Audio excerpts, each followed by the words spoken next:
Mystery Theater presents...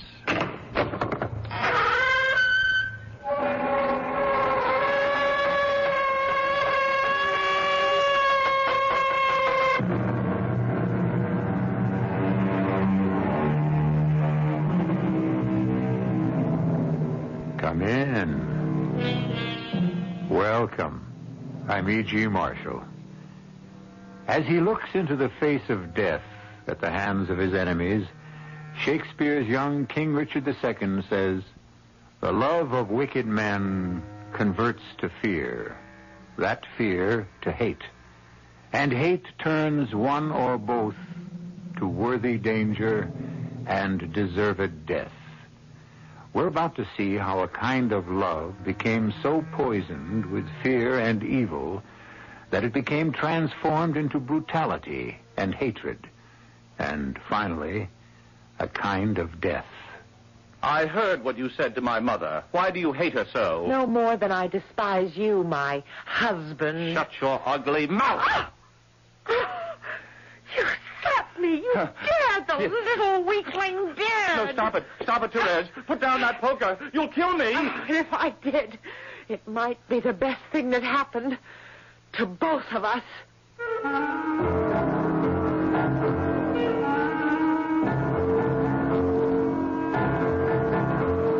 Our mystery drama, The Corpse That Would Not Die, was adapted from the Émile Zola classic Thérèse Raquin, especially for the Mystery Theater by Arnold Moss, and stars Patricia Elliott. I'll be back shortly with Act One.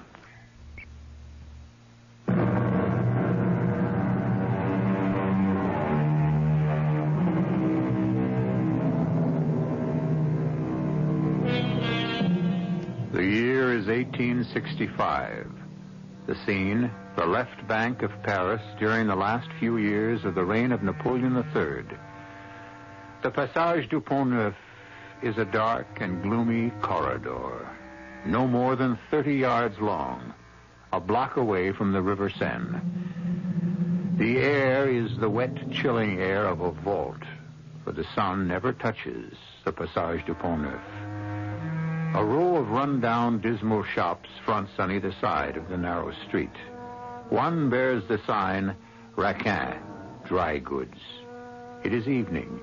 Inside, by the gloomy light of a flickering oil lamp, the proprietress of the musty little shop, Madame Raquin, a plump old lady in her late 60s, is seated in a wheelchair. A huge red cat snuggles on her lap. Camille, my dear? Yes, Mother. You've locked the iron shutters over the shop window? Yes, I have, Mother. Therese, you've put away the needles and thread Madame Grivet did not purchase? I have, Madame Raquin. Is my cup of chamomile tea ready, Therese? Here it is, Madame. What a wonderful fragrance chamomile has. I think I would never have a night of peaceful sleep without my cup. Will you join me, Camille? Each night you ask, each night I answer. No, thank you, Mother. Now, I think only of your good, my precious boy. You are not the strongest man in the world. Tell me again, Mother, for the 10,000th time. I know. You must not mock your mother. Your mother loves you. If I didn't see that things were done for you, who would? You forget. I now have a wife, have I not, Therese? Yes, Camille, you certainly have a wife. And you're as strong as I am weak. And beautiful, what's more? What else could a man ask for? What I do, Camille, I do. For my own good, I know. Oh, Francois, you're getting heavier every day. You've grown to be the biggest cat in the neighborhood. And the handsomest. Well, thank goodness tomorrow is Thursday. I'll have to put more oil in the table lamp. Oh, and have you seen that there's enough firewood for a really good fire? Inspector Michaud likes a warm fire. Yes, there's plenty of wood. We mustn't let Police Inspector Michaud think we're pinching pennies. Not with your 40,000 francs in the bank, we mustn't. I'll take your cup, Madame, if you're finished. By the way, I've asked a friend of mine to join us at Domino's tomorrow night. Fellow employee at the office. Who is he? What's he like? Tall, handsome. Name's Laurent. Laurent Duchesne. The women can't keep their eyes off him, or their hands. Fancies himself a portrait painter. You'll like him, Mother. So will you, Therese. I look forward to meeting him. 10 o'clock, bedtime. Therese, whenever you are ready to lift this poor cripple out of her wheelchair and up into her bed. I'm ready. Thank you, my dear. Up, Roswell. Off my lap. Dreadful animal. You said something. No, nothing. Is there anything I can do to help? As always, just stay out of the way. Now, here we go, Madame. Your right arm round my neck. I'll go up ahead. I think the door to Mother's room is closed. If only Camille were well and strong, he would carry me to my bed. We both know that, Madame. As his wife, I have learned to live with it. Oh, the door was open all the time. There you are, Madame. I'll be back to undress you in a moment. May the time come when I shall carry you to your bedroom for the last time. What was that, Therese? Only that someday soon may the good Lord see fit to put life back into your limbs. Is there anything else, Madame? No, thank you. I'm quite sleepy. Good night to you both. Sleep well, Mother. Good night, Madame. I heard what you said to my mother. Why do you hate her so? No more than I despise you. I made my bed without realizing what I was getting into. Now I have no choice but to lie in it. I am your husband. This is your home. So you keep telling me. But for me, this is no home. It's more like a chilling, newly dug grave. Therese. Don't touch me. The touch of your hand turns my stomach. Oh, yes, by all means, bring your friend tomorrow night. It will be refreshing to have a man in the house. Shut your ugly mouth. You slapped me. You did. You little weakling did. No, stop it, Therese. Now put down that poker. You'll kill me. I did. It might be the best thing that could happen to both of us. You're sure you won't join us at Domino's, Monsieur Laurent? Not till I finish Camille's portrait. As you please. I have a 3 blank, which I place here. What do you say to that, Camille? Blank 4 here, Inspector Michaud. 4, 6 here. And double 6 here. My game again. This has been my night for Domino's. The tea, Madame, if you are ready. Oh, Monsieur Duchesne, time for a cup of tea and a biscuit. Oh, thank you, Madame. In a moment. A few more strokes around Camille's eyes, and his portrait will be finished. And do call me Laurent, won't you? Oh, if it pleases you. Inspector Michaud, your tea. And do finish your story about this, Bernard. Thank you. As I was saying before, this chap Bernard got away with murdering 2 of his wealthy wives. In both instances, he came up behind them while they were taking a bath in their big tin tubs, held their heads underwater until they were quite dead. It wasn't until he killed the 3rd that we caught up with him. That was his big mistake. Are you saying, Inspector, that he should have done away with each of them by, varying the pattern of his murders? If he had, it might have taken us a bit longer to find him. You brew a tasty cup of tea, Therese? Thank you, Inspector. Laurent, when may we look at my portrait? After we've had our tea, dear friend, I think you'll be pleased. You paint from models, of course. Oh, of course. Women models? Well, certainly. Mostly what I suppose you might call, friends of mine. You mean women come to your studio and pose for you in the, without clothes? Well, of course. Why not? Well, that must make you feel ever so funny. I know it would make me feel strange. I wouldn't know where to turn my eyes. Really, Camille? Your tea, Monsieur Laurent. Oh, thank you. You know, I once had this lovely redhead as a model. Beautiful features, firm white flesh, gorgeous body. And I was right in the middle of... Oh, dear, what have I done? Oh, I am so terribly sorry. You spilled the whole cup of tea all over Laurent's trousers. Therese, how could you be so awkward? Here, let me wipe your trousers with this cloth. No, it's really all right. My hand is still shaking.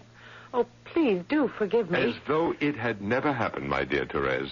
Francois, the cat, happened to brush by me as I was handing you the cup. No, not another word. You know, when you look at me with those big, sad, beautiful eyes, I feel that I am the one to blame. You're very kind. Oh, Therese, would you get a couple of more logs from outside? The fire's getting a bit low. Yes, madame. Yes, madame. Don't you call her mother? I do not. Excuse me. Let me help you with the logs, Therese. Oh, there's no need, Laurent. She is strong. I can carry them all alone, but if you wish... I insist. Now, let me go with you, please. The domino pieces are set up for another game. May I help myself to another biscuit? Oh, please do, Inspector. Oh, what a charming man, your painter, Camille. Yes, I'm very fond of him. He makes Therese a little nervous. Is that why she spilled the tea over him? Of course. Didn't you see that? Her hands are as steady as a rock. Not a nerve in her whole beautiful body. Inspector Michaud, you see everything. Even sometimes when there's nothing there. Perhaps. No, you see? You were wrong, Inspector. They seem to be getting along quite well. She's not a bit nervous. And here, madame, are your logs. Thank you. Will you permit me to place one or two on the fire? Oh, thank you, Laurent. But isn't it time we saw the portrait you've been painting of Camille? Why not? Turn up the lamp, Therese. I turn the easel so, and there it is. Oh, no. I can't believe it. I really don't believe it. Is that how I look to you, Laurent? But that's not you he's painted, Camille. Why, the features are twisted and distorted. The hair soaking with water. And the color, the greenish, the look of a man who's been drowned. Laurent, what have you done? Well, an artist only paints what he sees. But that is not a portrait of my son. What you have painted is the face of death.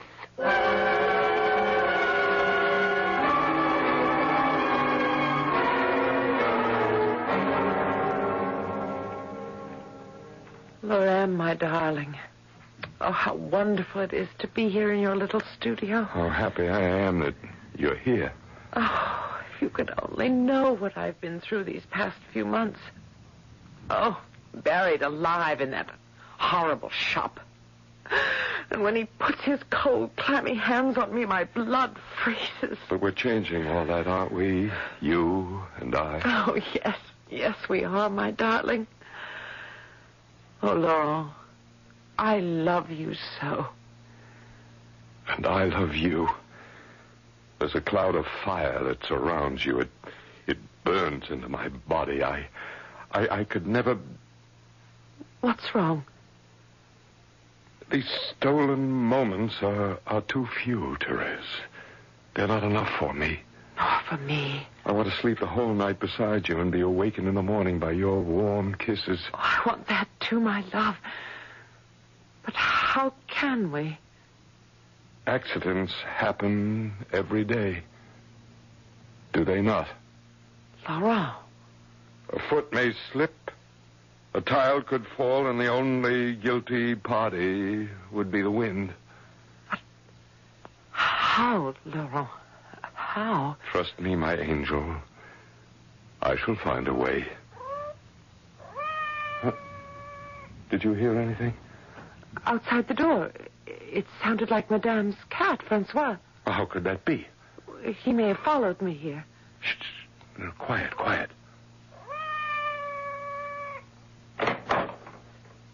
Nobody. It's not a thing. It was only in our imagination. But why should we have both imagined the voice of Francois at the very same moment? Hold me close, Laurent. I'm very afraid.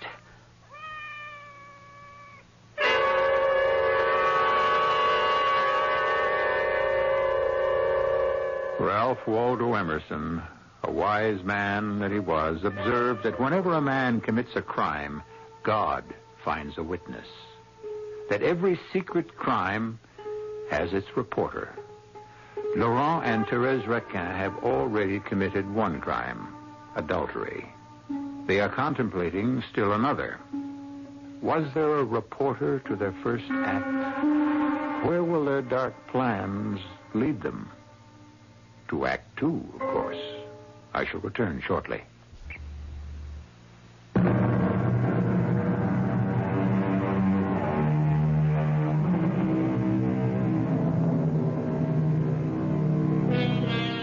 It's a Sunday afternoon toward the end of September at Saint-Ouen, a beautiful wooded section on the outskirts of Paris, along the River Seine, where the less fashionable Parisians of 100 years ago gathered for their picnics. On this particular morning, Thérèse Raquin, her husband Camille, and her newly acquired lover, Laurent, are in a narrow little rowboat they have hired. They've spotted a tiny island in the river away from the Sunday crowds, where they can set up their picnic lunch in a clearing among the trees. Yeah, we shouldn't have too much farther to go. A few minutes, no more, and we should be there, Laurent. Well, take your time. We're not in all that much of a hurry. Oh, I'm sorry. Keep the boat steady, please. I will, of course. Now, remember, I can't swim, not a stroke. When I was a child, Mother never allowed me to swim. Of course, you, on the other hand... Like a fish, Camille, like a fish. We're going to have the island all to ourselves. Oh, the water looks so cold and forbidding. This must be the deepest part of the river. Since we're in no particular hurry, is it all right if we just drift for a while? Well, why not? Just don't move about, either of you, please. Oh, everything is so beautiful. So quiet and peaceful. We can hardly see the people on the shore, and nobody can see us. It's our own little world. Oh, floating here on the river with my wife and my best friend.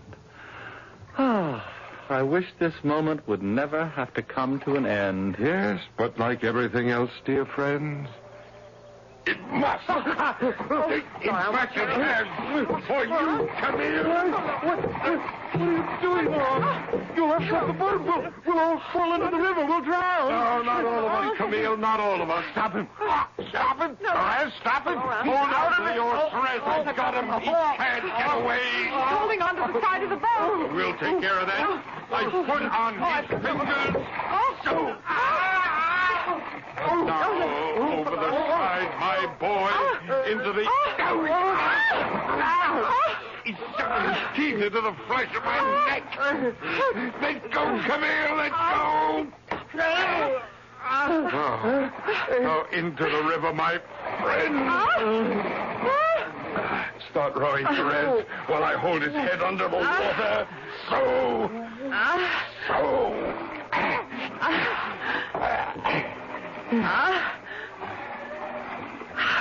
Are you all right, Perez? I don't know. I think so. Well, then don't waste a moment. Slide over the side of the boat into the water quickly. Right. From this side. And then I'll capsize the boat and join you. Help! Help! Help! Somebody help! Help! We're drowning, all of us! Help!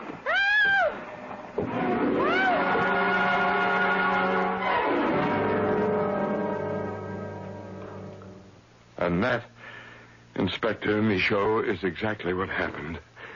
When the boat overturned, I reached first to save Thérèse, and by the time I'd rescued her, it was too late, alas, for poor Camille. He disappeared under the waters of the Seine. Dear me, how dreadful. Monsieur Laurent, how shall we break the news to his dear mother? That's exactly why I came to you, Inspector. You, as a former policeman, as well as one of Madame's oldest friends... You did well, Monsieur Laurent. Poor Thérèse, so young and a widow. What will become of her, I wonder? Who's to console her? It would be an honor and a privilege to do whatever I could for the widow of one of my dearest friends. So? I apologize to the memory of Camille for what I'm about to say at this sad moment. But if Therese would accept me, I should be very proud to be her husband. You're a fine fellow, Long, and most understanding. Tomorrow, the salvage men of the police will drag the river for the body. Drag? Oh, of course. There must be a proper certificate of death issued by the city coroner at the morgue, because officially, legally, where there's no body, there is, of course, no death.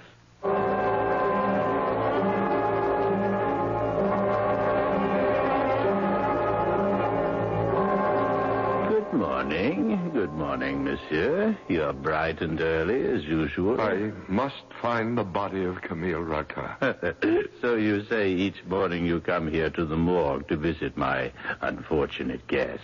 Oh.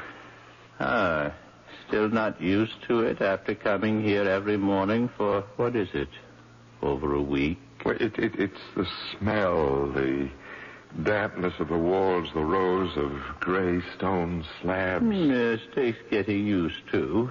This way, please. Here. Would this one be your friend? Well, it's a little hard to tell. The flesh is so That's him. That's Camille. They found him at last. No, don't take it too hard, monsieur.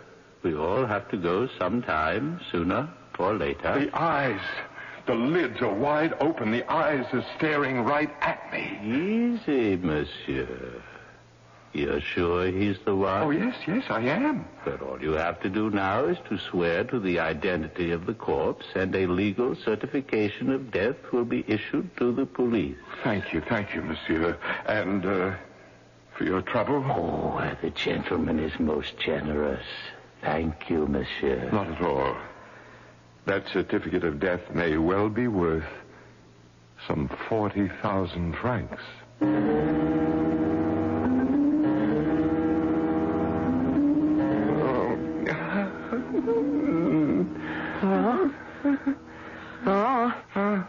Laurent, you all right? Wake up. Wake up, you're shivering. Oh, Therese, I managed to doze off for a moment. I had another horrible nightmare. So did I. Tell me, what was yours? It was before we were married. It was a dark, starless night. I'd left my studio, was running through the streets to you in your bedroom. I got to the passage, to the back door. I lit a match to light my way. It went out. I lit another. In the dim, bluish light, I heard weird voices. I thought I saw monstrous shapes against the walls. It was hard to breathe. I climbed the steps. I opened the door, which you had left unlocked. I quickly undressed. I got into bed where you, all white, were waiting for me. I started to kiss you. Yes. What then? It was not you, but Camille, as I had seen him in the morgue, green, disfigured, his hair plastered to his face by the waters of the river. Oh, how dreadful. The corpse held out its arms to me, cackling hideously, poking out a stump of a black tongue from between its white teeth. Oh, Laurent. And then a moment later, I was standing in front of a cracked mirror looking at the red scar on my neck, the one Camille had ripped into my flesh with his teeth. And as I looked, with Camille's grinning face behind mine, the wound grew larger and larger, eating a black hole into my neck on fire. And always his twisted face behind me, mocking me with his dead yellow eyes. Oh, Laurent, go back to sleep, if you can. Tell me what you dreamed. Oh, it was much worse. Much more frightening. I, too, dreamed of a time before our marriage. What happened? Well, It was a time when I loved you and you loved me. A time when the touch of your lips on mine, your body against mine, was the only reason for my being alive my entire life. What happened in the dream, Therese? You embraced me. You kissed me. We became one. And then? Then I awoke, and I found myself biting into my pillow to stifle my sobs as I used to when Camille was still alive. Oh, how long has it been since you wanted to touch me, Laurent? How long has it been since I wanted to touch you? Why is it? Since the day we murdered Camille, we've never once desired each other. I don't want to talk about it. To me, that is the most horrifying thing that could have happened to both of us. Because now, Laurent, we are both murderers with nothing to hold us together.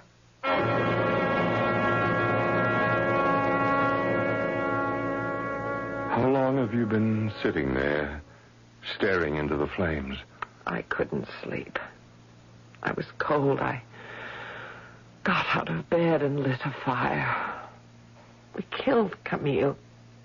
His corpse is always here between us. His dead body is turning our limbs to ice. Therese, look. Where? What is it? There, in that shadowy corner over there. He's followed us here. It's Camille. Where? Don't move, Therese. How green his face is and how thin. How yellow those staring eyes. He's come back from the grave. Quiet, Laurent. You'll wake Madame Raquin. What shall we do? You fool. Look closely. Have you forgotten? Wait. It's only his portrait. The one you painted that Thursday night, the first time we met. Of course. His portrait. By the light of the fire, it looked so... Turn it to the wall, Therese. No, I can't. I can't go anywhere near it. Then I will. I'll do even better. What are you looking for? My large hunting knife.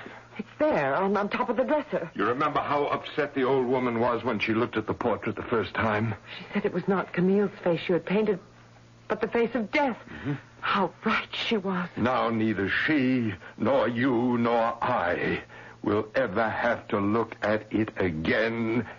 Ever. Oh, Laurent, what are you doing? Never again. Never. Never. Never. You've ripped the portrait to shreds. And with it, the last memory of Camille. For both of us, I hope.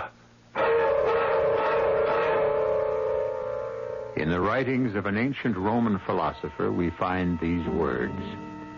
A man who has done another man an injustice can receive no greater punishment than to have done the injustice. And however harsh his punishment, no penalty can be more brutal than the whipping he takes from his own guilt. True. I shall return shortly with Act 3.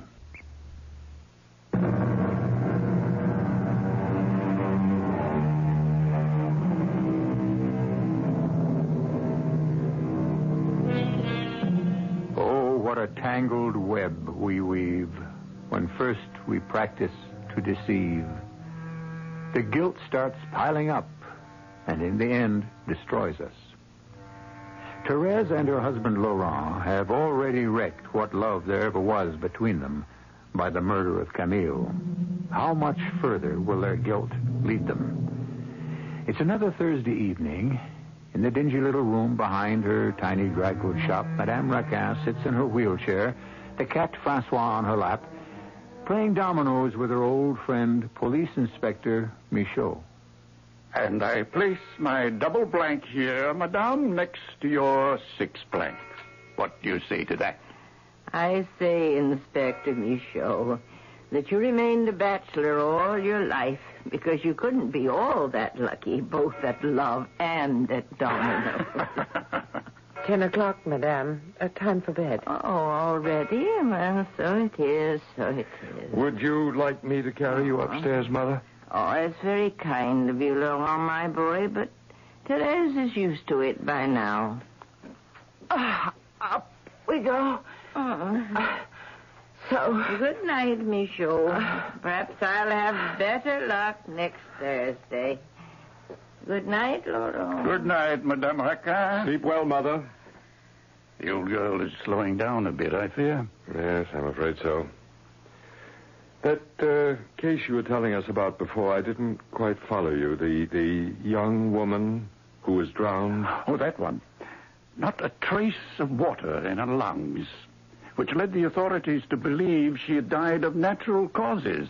And what made them change their minds? A person can drown or be drowned if he's taken by surprise. Surprise suffocation, we call it. Not a drop of water in the lungs. It all happens Madame when... Raquin gets heavier and heavier every time I carry her up and down those stairs. Oh, time for me to go. Must get my 8 hours. Keeps me young and spry. I'll say good night to you two. Good night, Inspector. Until next Thursday. Until next Thursday. Next Thursday. Beautiful night, isn't it? That stupid, boring old fool. Why can't we just pack up and leave? Start a new life somewhere. Anywhere.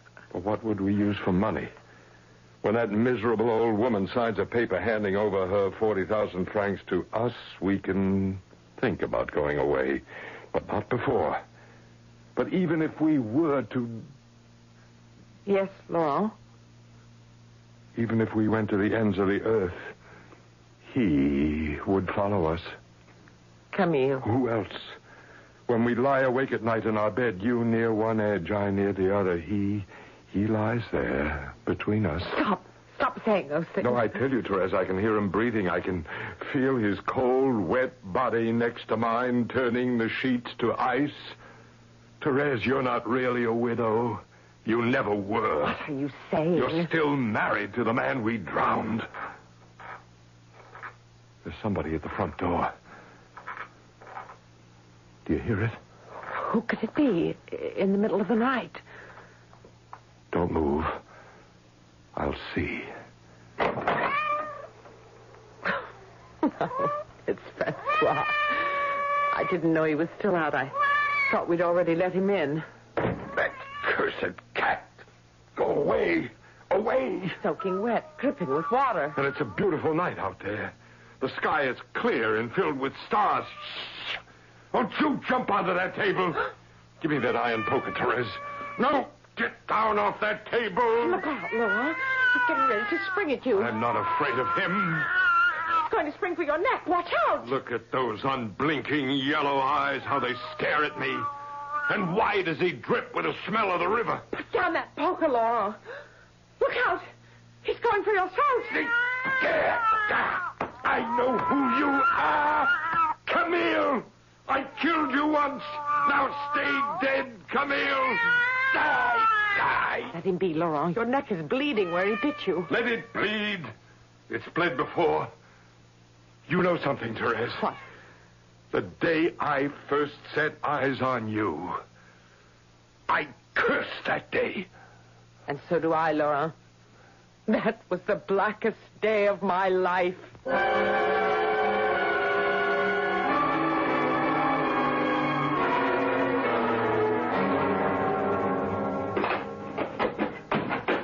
Laurent, why did you throw the painting to the floor and the easel? I'm disgusted with the whole thing. I do nothing but paint, and look at them. Every one of them. They're not bad, Laurent. That's not the point. Look. Here's Monsieur Tristan, the tobacconist, and here Madame Colombe, the greengrocer, and there, the 3 children of the postman. Can't you see what's wrong? Are you blind? I don't know what you're talking about. Look at the eyes, the texture of the skin, the expression on the faces. They're all the same. Every face I paint has his expression. Some feature of Camille's. On every face a look of agony and terror. I begin to see what you mean. In spite of everything I do, the mouth of each of them is distorted into an ugly grimace. The same look that was on Camille's face When we drowned him. When you drowned him. What? You picked him up. You stepped on his fingers when he clung to the side of the boat. You threw him into the river. You pushed his head into the water and kept it there as he choked out his dying breath. Therese, you're as guilty as I am of Camille's death. It's your word against mine. You liars! Oh. We planned every step of it together. Hands off my throat. I can't breathe. I murdered Camille, and so did you. We did it together. Say so, Therese. Say so. All right. We did it together. You and I, we both murdered.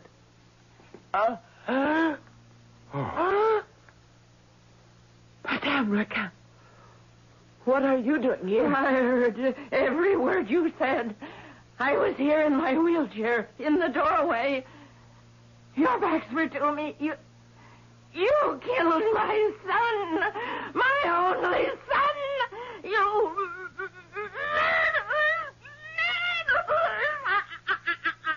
I shall call...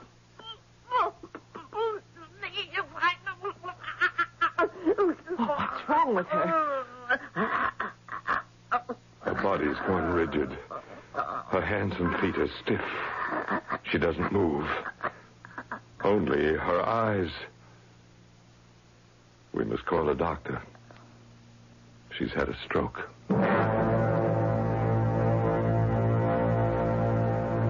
Easy with her now, Laurent. Now, hold the chair still while I put her into it. There. Oh, look at her eyes. You see us, hear us, don't you? But you can't speak a word, can you, dear madame? Nor lift so much as a finger of your dying old body. She says everything with her eyes. She accuses us with her eyes. Isn't it a pity, old lady? We murdered that miserable son of yours, Therese and I. We drowned him in the river. And nobody will ever know. Except the three of us. I curse you from the bottom of my soul for what you've done. Maybe it would be wiser if she didn't sit here tomorrow night when Inspector Michaud comes. Well, what harm is there? He'd ask for her, surely. Besides, the doctors told us there's no hope for her. If she ever manages to speak again, it'll be the last breath she ever takes.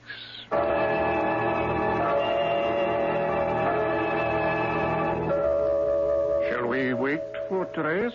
She'll be down in a moment. Let's set up the pieces for the game, shall we? And how is my old friend, Madame Raquin? Ready to watch our dominoes game for the championship of the evening? I can see the light of anticipation shining in your eyes. And how is the good Francois? Unfortunately, Inspector, the poor creature is still limping from whatever he did to his leg. He sits there like some red-haired monarch, silent on Madame's lap, glaring at you, Laurent. Sorry to delay the game, Inspector Michaud. Ah, there you are, Therese. We're all set. I'll sit here, between you and Madame. You begin, Laurent. All right, I begin with a 4-3 piece. Followed by my 3-5 piece here.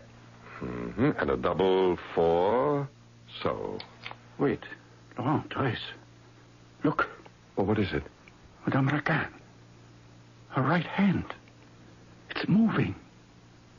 Ever so slowly.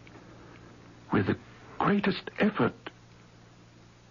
She's forcing it up the leg of the table. Well, this is the first time she's moved since her stroke. Look at her eyes.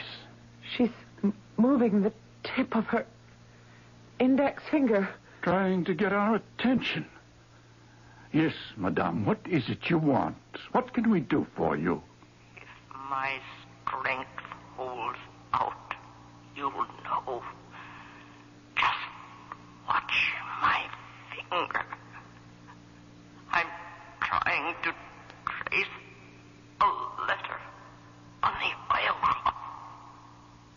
She's made a T. And an H. And an E. Now, an R. T-H-E-R. She's spelling your name, Therese. Go on, madame. We're following you. Therese and... Therese and... L-A-U-R.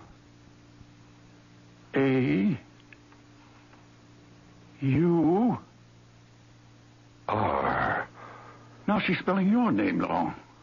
Therese and Laurent. Don't stop now, madame. Go on. My strength is leaving me. I don't know if I can go on. She's getting tired. H-A-V-E.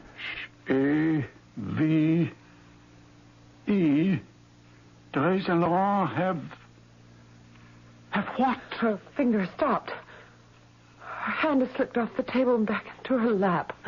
Has either of you any idea what she might have been trying to tell us? No, not the slightest. Therese? I wouldn't know. What could she have meant? Therese and Laurent have what? Therese and Laurent have murdered Camille. Drowned him. That's what I am trying to tell you. Drowned him.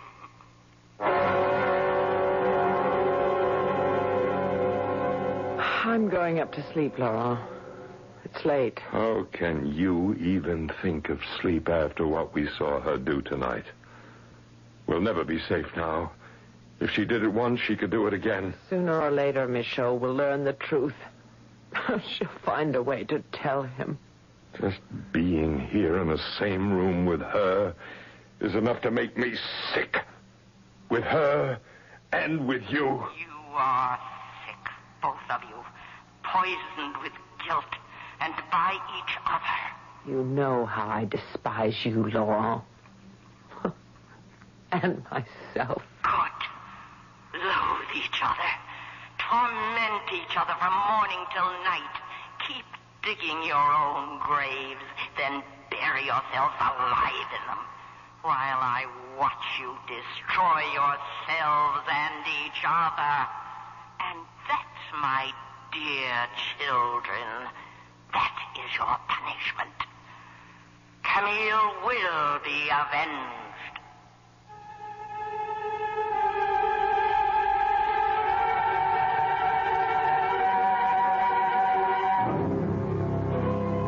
Stiff and silent, Madame Raquin sits in her wheelchair, the big red cat in her lap, feasting her eyes on Laurent and Therese, eyes that crushed them with brooding hate.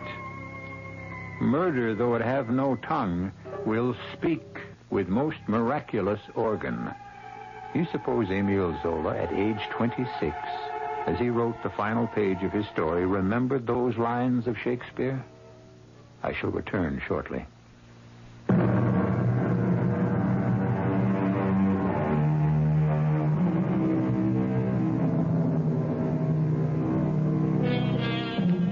Émile Zola made this comment about Thérèse Raquin, one of the first of his many great novels. I looked at myself as a scientist. I applied to two living bodies, Thérèse and Laurent, the same method that a surgeon would apply to corpses. This in order to discover how conscience can drive a criminal to despair and madness, to degradation and moral decay.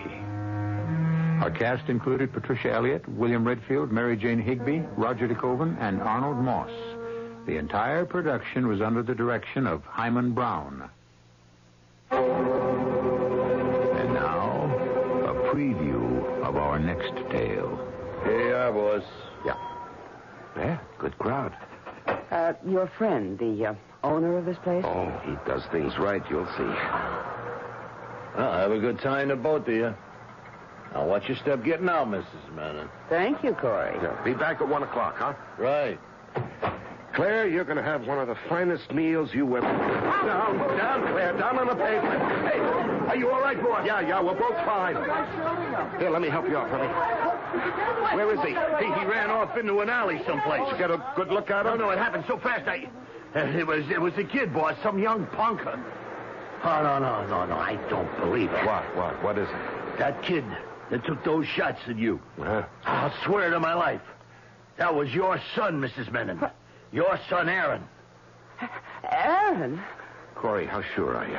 Positive. Mrs. E.G. Marshall inviting you to return to our Mystery Theater for another adventure in the macabre. Until next time, pleasant dreams.